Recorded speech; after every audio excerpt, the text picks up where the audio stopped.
నెల్లూరు జిల్లా కొడవలూరు మండలం టపాతోపు గ్రామం నందు విశ్వజనని బాలల ఆశ్రమాన్ని సందర్శించిన నెల్లూరు జిల్లా విజిలెన్స్ మానిటరింగ్ కమిటీ సభ్యుడు, జనసేన పార్టీ ఎస్టీ నాయకుడు, నేషనల్ ట్రైబల్ ఫెడరేషన్ నెల్లూరు జిల్లా అధ్యక్షులు దాసరి పోలయ్య సందర్శించి బాలబాలికలకు బిస్కెట్లు, పండ్లు అందజేశారు.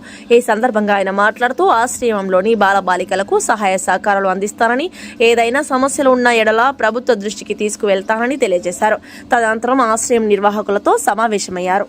దాసరి పోలయ్య, నేను రైల్వేలో 30 సంవత్సరాలు సర్వీస్ చేసి రిటైర్డ్ అయి 2022 నుంచి అల్లూరుకి వచ్చి నేను నేషనల్ ట్రైబల్ ఫెడరేషన్ చెప్పని జిల్లా వైడ్గా ఒక ఆఫీస్ పెట్టి మెయింటైన్ చేస్తూ, అప్పుడు వైసీపీలో కూడా నేను అల్లూరు మండలానికి ఎస్టీ నాయకుడిగా పనిచేశాను.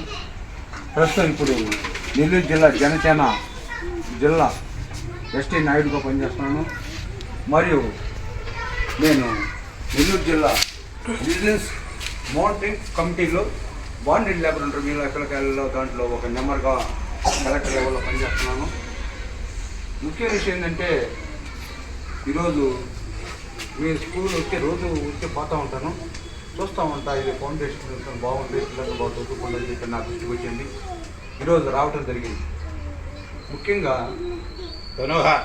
నేను కూడా ఒక పేద కుటుంబం నుంచి వచ్చినవాడిని. మేము మేము కష్టపడి మా నాయనలు బుట్టల అల్లి అప్పట్లో బాతులు మేపి మమ్మల్ని విద్య తీసుకొచ్చి చదివించారు. మేము కష్టపడి హాస్టల్లో ఉండి చదువుకున్నాం. ఇప్పుడు ప్రస్తుతం ఏంటంటే, ఆ రోజుల్లో హాస్టల్లో తిండి అంత బాగుండేది లేదు. ఇప్పుడు మీకు ఎక్కడున్న పిల్లకాయలను చేసి తీసుకొచ్చి సాగర్ అనే అతను ఈ ఫౌండేషన్ విశ్వజని బాలల ఆశ్రమాన్ని స్థాపించి ఇతనే ఫౌండేషన్ ఉంటూ ఎక్కడున్న పిల్లలు పారిపోయినా సరే, మరియు పోక్సో కేసు కిందైనా సరే, ఎక్కడన్నా బాతుల కాడ కానీ ఎక్కడన్నా కొంతమంది అధికారుల దగ్గర వెట్టి సేకరణ చేస్తూ ఉంటారు. వాళ్ళు కూడా వచ్చే ఆశ్రమం పొంది ఆ పిల్లకాయల్ని ఇతను చదివిస్తూ ఒక వృద్ధికి తేవటం చాలా గొప్ప విషయం. ఇది సామాన్యంగా చిన్న విషయం కాదు. మీరు పెద్ద దేవుడి దేవుని ఏదైనా ఉద్యోగం వచ్చినప్పుడు కలిసి ఏంటంటే, పోషించటం చాలా కష్టం ఈ రోజుల్లో. అదిగాక మీకు ఈ మారి రూములు కట్టించి, మీకు మీ స్టడీస్ కనిపించి, ప్లే గ్రౌండ్ మరియు మీకు వసంతం కనిపించి చదివిస్తున్నారంటే చాలా గొప్ప విషయం. కాబట్టి మీరు ఈరోజు మిమ్మల్ని చూసి నాకు సంతోషం కలిగింది. కాబట్టి కష్టపడి మీరు బాగా చదువుకోవాలని నా కోరిక. మరి ఏంటంటే, ఈ రోజుల్లో చదువు ముఖ్యము. ఈరోజు చెప్తున్నా, జీవితంలో మీరు బాగా చదువుకొని మంచి వృద్ధికి వస్తే మీరు ఎక్కడికో వెళ్ళిపోతారు. అలాగా నేను కూడా చదువుకున్నాను. ఒక రైల్వే డ్రైవర్గా నేను రిటైర్డ్ అయ్యా.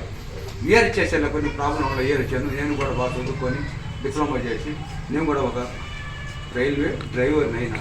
ఏంటంటే, కొంతమంది వీళ్ళు ఎస్సీ ఎస్టీలే ఉద్యోగులు వస్తే మాకు రావని అనుకునేది చాలా తప్పు. ప్రతి ఒక్క కులంలో బాగా కష్టపడితే ఉద్యోగం రాని కృషినే లేదు.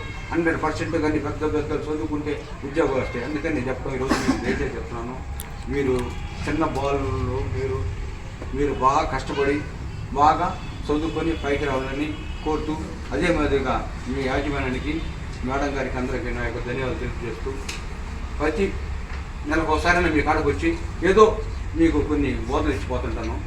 థ్యాంక్స్.